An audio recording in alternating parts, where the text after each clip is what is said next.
Holly and Simon are, I believe, from the Icon youth group. So I'm going to ask you to tell me about this image first, which would be quite interesting to find out about. Well, it's a work by Sarah Brown, who had a show at Icon earlier this year, and we've been working with her recently.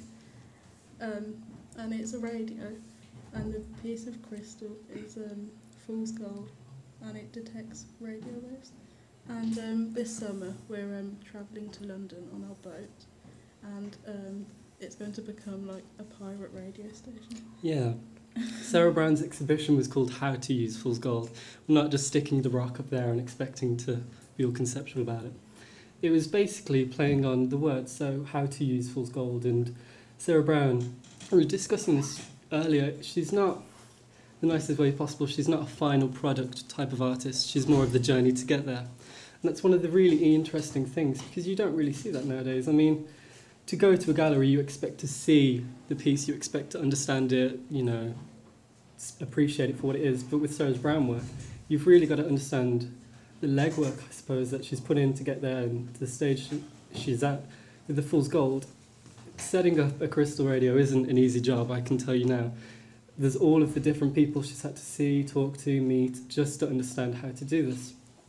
And it's the same with all of her other works. She's learnt how to knit, how to make carpets, and yeah, Sarah Brown's great, but this is about us. It was basically how to play on how to. So if anyone has seen our space, it's the one that was covered in paper all the time, bright, colourful things, which was a sort of edge when we're going for children. But it was sort of how to pass on a skill. And each fortnight, because we only had 8 weeks there, we tried to get across how to do something. So first week we made paper boats. Yeah, we did some origami. Yeah, I think we were quite inspired by like Sarah's work and how she like works with people to learn a new skill. And we wanted to pass on some skills to people. And so did you have to learn? Did you take on her so you then had to learn in order to pass on the skill? Yeah, and that was really good. So we got something out of it as well, like a new practice. Can you tell us what the skills were then? So there's origami. We did some. We made some flip books. Yeah. So some like animation. Yeah, the first one was how to make dragon boats. So in the previous year, IOP made a publication, and one of the pieces in it was how to make a dragon boat. So we thought, what a great thing. We adjusted the boat a tiny bit, as you can tell, as it no longer looks like a dragon. But we thought it'd be really great. I think origami is one of the things that everyone can do and enjoy, but when kids do it, they feel a sense of pride because, you know, they can take the boats away, and a lot of kids did. But at the same time, what we really liked was the ones that didn't quite make it. So you'd come to the space and you'd see all these scrambled up bits of paper and, you know, the kids that had tried to do it but couldn't quite get there.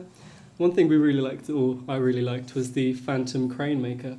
Because every other week we never did cranes, but someone would always make a crane and put it on the shelf, and, you know, it's a bit like, that's odd, but it's great. I mean, when you're curating a space especially, I say this like I'm an expert, but I think you want the people to see things how you do them, but when they curate or do it the way they see it, I think that's a really special sort of back and forward you can have with a person. But did you see the space? Because it's interesting that this works on a shelf, and were you given the shelves, or did you choose the shelves?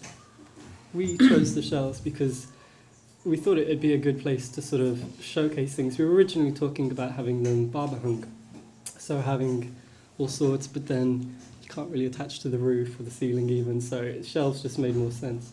But one of the things we really liked was, although we put shelves there, and although each week you could put the things on the shelves, we'd just come back to a huge pile that was just left on the floor. I mean, I think that was great. Just the fact that we did say you can put them where you'd like and, you know, put them all over the space, it's your space. And they did. They fully took advantage of that and just decorated it in paper everywhere. And what else did you do besides the origami thing? We made some paper bunting. One of the nice things was that we just used like really simple materials that were like cheap and like really readily available. And because like when we've been working with Sarah Brown, and like her work is about the economy, and at the moment like being in a recession, and maybe not having like that many resources. I think that Yeah. came up Well, the project or with, the like, work, scarcity.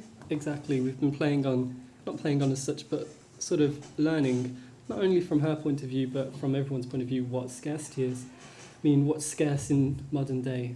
Well, what is scarce in modern day life? I mean, you have everything, like you're saying, at the touch of a button, so what do you go without? But then one of the key things she was really liking, I mean, alongside this, we were working parallel with the artist Sarah Brown to create a film. And within this film, she sort of describes all the roles that, you know, hunters once had, for example, and all the skills that no one really, your average person, couldn't, you know, spear a boar. If anyone can, I'm very impressed. But it's these things that people have lost, and, you know, we weren't going to turn up one day at the Mac and be like, here's your spear, kids, go. But at the same time, we did want to pass on something. So yeah, we had paper boats for the first fortnight. The second one, we had how to make a flip book. I think to each show, let's say we had it every fortnight, there was ups and downs. So for example, if you wanted to make a flip book, you've got to sit there and you've got to do each one. And I think that's what we learned as well. You've got to sort of pre-anticipate, if you'd like. Because I mean, it's one thing to put on your own work and curate it, but then to let young people do that, and then again to let young people let other young people do that, you know, you're sort of going down a Russian doll sort of path. And as well, we've taken all the things that have been made, Yeah. and we're going to do something else with them, like Well, yeah. maybe curate them again, like on the boat. As we said, we're going to London this summer on a slow boat, just a bit of marketing there. We're going to take everything that's been made, so that's all the good ones, all the bad ones, you know, the good, bad, the ugly, I guess. But we're all going to take it on the slow boat and curate it in our own way, in our own space. Because although this space is good, I think it's the first step of a sort of ongoing process. Because it's a really good feedback we've had from this. And I mean, it's been great working with the staff here because, you know, you really do get your own space. And what you do with it is up to you, but then what you let other people do with it, it's sort of an ongoing cycle, and we'd really like to continue that over the summer. Yeah. Yeah. So do you, well, in terms of curating that space then, what does that mean to you? Is it, we had a conversation earlier with an artist about whether it was a project space to some extent, or where do you think you sit with that now and you look back at it? How would you begin to describe it as a... Was that a tricky question at this point? Yeah, I mean, obviously with everyone is different at the end of the day, so it's all going to start from somewhere where the idea comes from, where it develops, and when it gets to a point where you're comfortable with what you have in a space. I mean, for us it was more of a case of ideas and just sort of sitting down around a table one day and being like, okay, we've got 3 days until we have to put something up, what can we do? And sort of, because I think working with a big group, I know a lot of people do here, but you also see the people that have came on their own or have submitted work on their own or worked very small. With us, we were working with about 10, 15, a large amount of people for such a square space, let's say. So you had all of these ideas and all of this that could go forward, but then it was really fine-tuning that. And I think, as you're saying, what we see the space as, whether it's a project or, you know, a sort of final viewing point for what could be there, I think it is more of a case of we took it as far as we could, then we just put up the instructions, what you can do, and then let it go wild as such. Yeah, I think it was never like a finished space, like a finished curated space, because it was always changing with like people who were coming to see it and adding more to it. I'm curious about you two now. So what's next for you, Polly, after you're on this kind of journey, this art journey? Where are you off to next, and what are you going to do next? Well, I'm going to do an art foundation in September. I'd like to study art, and I want to be a curator actually. So this was really cool. And like after doing anti-curate last year, it was really interesting to do something else at Mac, and it was so different. I think it was actually a lot harder because it was so much more like open-ended, and we could show whatever we wanted. But it was also like much smaller. I think there were more restrictions. Sort of that thing of what you want, because you have all of these ideas and all of this content, I guess, but then fine-tuning it to that stage. You, Simon, then what's you next for you? Well, how long have you got?